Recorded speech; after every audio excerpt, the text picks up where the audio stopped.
Hello friends, I hope all of you are safe at home. This is a difficult situation as we all are under this COVID-19 pandemic. It will be good if we do something good for our environment. Let me introduce myself to you. I am Rahul. Today I am here to tell you about patch budding. So first of all, we should know what is budding. Budding is a type of asexual reproduction in which a new organism develops from a single bud with a repeated cell division in that place. There are different types of budding like tea budding, eye budding, chip budding, fruit budding, patch budding, orchid budding, etc. Here we will discuss about patch budding. Patch budding is done in species having thick bark. The thick bark makes tea and eye budding difficult to perform.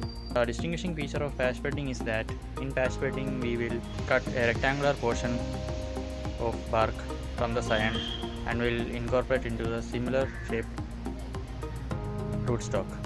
Specialized devices like double-headed knives are used for making this specialized cut. Advantage of patch budding over grafting is that less scion material is required, then no tree seal is required, damage from wood bearing insects can be reduced, etc. Hello everyone, I am Anil Naik. I hope everyone is safe at home. Be safe at home. I am going to give demonstration on patch budding. As Rahul already mentioned in introduction part, now I am going to tell about the timing when should we do patch budding and selection of scion. Then coming to the timing. Patch budding should be do when the bark can be easily removed from the wood. Based on climatic variations and limb size, the bark can slip easily from the middle of the March to April. The bark from smaller diameter wood may slip longer period compared to large scaffold limbs. It may slip up to October or November. However, the growth rate during this period is very slow. It may result in slower callus formation and poor budding. Then coming to the selection of scion. We have to select the scions which is having vigorous growth 1 to 2 years old. From that we have to take out pencil diameter thickness scions. After selection, we have to remove the leaves from the bud. Then we have to take out the buds and patch onto the rootstock early. Otherwise, it may lead to drying off. If the storage is required, we can keep in bucket of water. We have to keep in shade. Now I am inviting my friend Raisa to give demonstration on the process of patch. So now we can see how budding can be done on plants. The materials that are required are first the rootstock. The rootstock can be of any variety of the same species. The main conditions of the rootstock is that it must be disease free and it should have good rooting ability. The next one we require is scion. The scion have the desired bud that we needed. And the next thing is plastic strips. This is used in order to tie the bud and the stalk union. The next is budding knives. Usually there are special type of knives that are used for budding. So due to the unavailability, here I am using a thermocutter knife. So now we can see how it can be done. So in patch budding, patch of skin is removed from the bark. So first we have to make 2 parallel vertical cuts around the desired bud. That is like this. And joining these parallel cuts, we have to make a horizontal cut.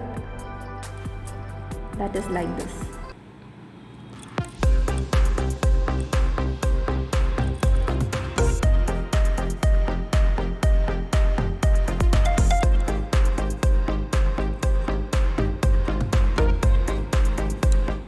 And we have to carefully remove the bud from the bark. So care should be taken that the bud is not damaged.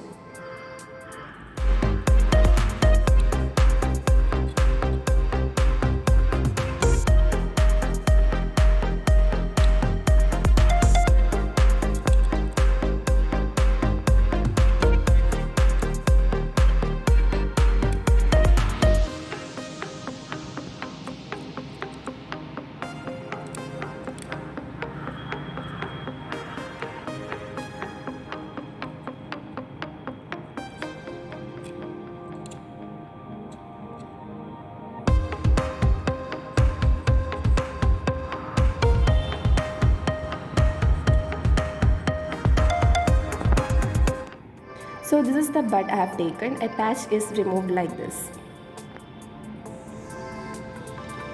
So now we can insert this patch into the roots. Now we can remove a similar patch from the rootstock also. So in similar way we have to make 2 vertical cuts, and joining the vertical cuts 2 horizontal cuts has to be made. So budding is done in the internodal region.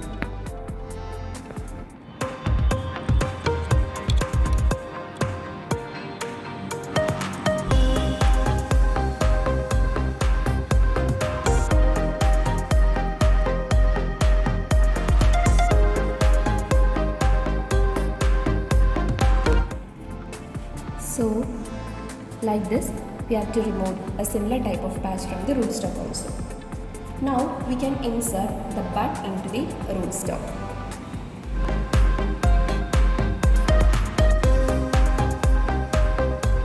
So the bud is inserted. So now by using this plastic strip we can tie both union. So while tying we should take care that we should tie from the lower region to the upper region.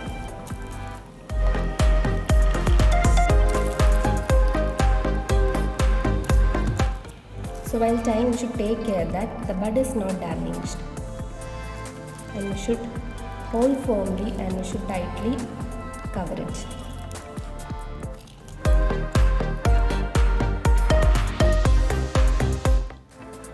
The budded portion should project outside. So after that we have to make a knot in the end. So now it's complete. See, the bud portion is projecting outside. So you should not cover the bud portion. So after 21 days it is successful. It starts developing. Now you may be clear of how to do patch budding at home.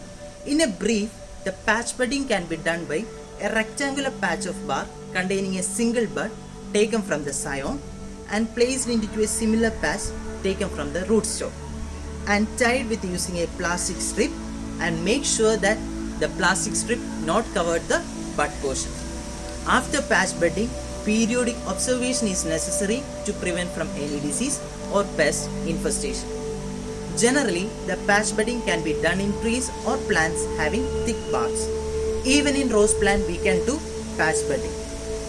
But the success rate is more than 90%. The only disadvantage of patch budding is that the long time is needed to know whether it is success or not. Through patch budding, we can bring large number of varieties into a single plant.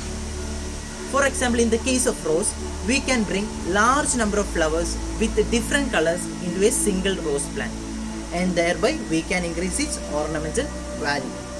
Finally, all of you might have a belief that only skilled laborers can do grafting, budding, such techniques. But it is not so. It can be done by even an ordinary man sitting at home. This is the information we are trying to give through this video. If you are more interested in patch budding, please contact the phone number given below. At last, green is not something to buy. Green is a way of life. Think suitably and live sustainably, and make it, build it and grow it. Thank you.